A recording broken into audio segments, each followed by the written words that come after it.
Kitap o'qish bilan kitap o'qimaslikning farqi qanday chung? Kitap o'qiganning zoti nima foydasi bor? Odat foydasini bersak. Birinchisi, men so'zlayotgan shunday klassik asarlarni ko'p o'qiganlar sizning kishilarning, odamlarning mohiyatiga bo'lgan tushanchangiz texim oshidi, cho'nqurlashidi. Ba'zi kishilar odatda o'zining balkim yaxshi bo'lmagan bir tarafni ifodalashi mumkin. Yana ba'zilar turmush uchun bosh ekkan bo'lishi mumkin. Ba'zilar org'inlik ilojsizlikdan qilgan bo'lishi mumkin ma'lum ishlarni. Yana ba'zilar qorong'ulik tipirlayotgan bo'lsa-mu, voz kechmagan bo'lishi mumkin. Hamda 4 klassik asarni so'zlash jarayonida sizlar nurg'un hikoyalarning orqa ko'rinishi orqali nurg'un narsalarni his qildinglar-ku deyman. Amaliy turmush qilib bag'lay oldinglar-ku deb o'ylayman men hech baganda yo'qdi. Ikkinchisi hamda psixikaga doir kitoblarni ko'p ko'rsangiz, bu sizning kishilarning qalbini tushunishingizga yordam beradi.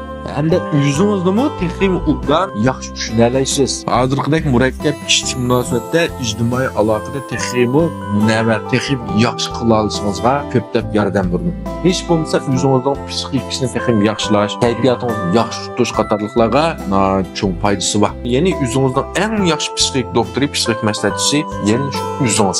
Shuning psixik doir kitoblarni o'qiganning foydasi ko'p. Uchinchisi, iqtisodga doir kitoblarni ko'p o'qisangiz, sizning topgan pulingizning ko'pinchisi qiladigan siz sohalardan keladiganligini his qilasiz. Iqtisodga doir kitoblarni qancha ko'p o'qigan sari o'zingizning pul tepish yo'llariningmi ko'p bo'layotganligini, iqtisodiy pulingizni yuqori ko'tarayotganligingizni his qilasiz. Pul tepishning o'zini bir ilm. Bunimi biz cho'qib o'rganishimiz kerak. Pul tepish qiziqmaydigan hech kim yo'q-ku deyman, shundami? Oliy maktabda, o'rta maktabda hech qaysi ma'lum, hech qaysi fanda pul tepish deb bizga o'rgatmagan. Demak, bu to'g'risidagi narsalarni albatta o'zimiz shunga doir, iqtisodga doir kitoblarni ko'proq o'qib, o'zimizning bilim saviyasini yuqori ko'tarib, to'g'ri yo'l bilan texnik ko'plab pul tepishimiz kerak. Shundaqmi? To'rtinchi birisi, tarjimal xarakterdagi kitoblarni ko'p o'qisangiz, o'zingizning hayotlikdagi ustozingizni topa olasiz. Shundaqmi? Hayotlikda o'zimiz ma'lum bir ustozni tepishimiz kerak. Puti lavzudek. Shundaqmi? Suluqning chig'ida Puti lavzuni ustoz tutib, 70 xil ma'noda o'rganib, erishni malban qilib, erishni tanglash avliyo azam bulardi.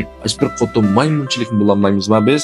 Bunday asarlarni o'qisak, mana dangliq shaxslarning hayotdagi muvaffaqiyati, mag'lubiyati, bularning tajriba savoqlari, shundami? Mush orqali bizning qiyin kun qolganda to'xtab, falan mendim qiyin kunlarda qoptiga, falan hayotda tavakkul qilib falan mana shizlarmanda so'zlab kelganligini bilib, texnik bir yaxshi ustoz topa olamiz. Shuning uchun tarjimal xarakter asarlarmi men uchun yaxshi, muhim. Endi 5-chi birisi ijtimoiy aloqaga doir kitoblarni ko'p o'qisangiz, bugünkidek murakkab kichik munosabat jarayonida boshqalar bilan bo'lgan aloqamizni texnik yaxshilay olamiz, shundami? Qanday gap qilish, qanday surunda, qanday so'zlarni qilishni bilgan vaqtimizda o'zida, balkim shu savdoda, shu fursatda, shu xizmat tepishda, shu qizni keltirishda hammasida bizga cho'ng foydasi tegishi mumkin. Kundalik turmushdagi shu qarmoqni oddiy ko'rinadigan bir ishlarning tayinda qanday ahvol, qanday qoida prinsiplarni texnik to'g'ri tushuna olamiz.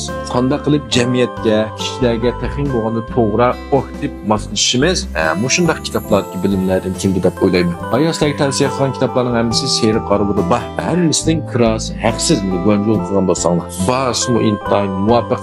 Suhbat jihatda ko'dinglar suhbatini yaxshi. Chunki yoqtiradigan do'stlar, bo'lgan qo'yinglar. Bosh betdagi chuchonni izlasanglar bo'ldi. Topolmay qolsanglar, siz qilib falan kitobni olmoqchi bo'lsanglar, ayrim yo'llab bersam bo'ladi. Rahmat.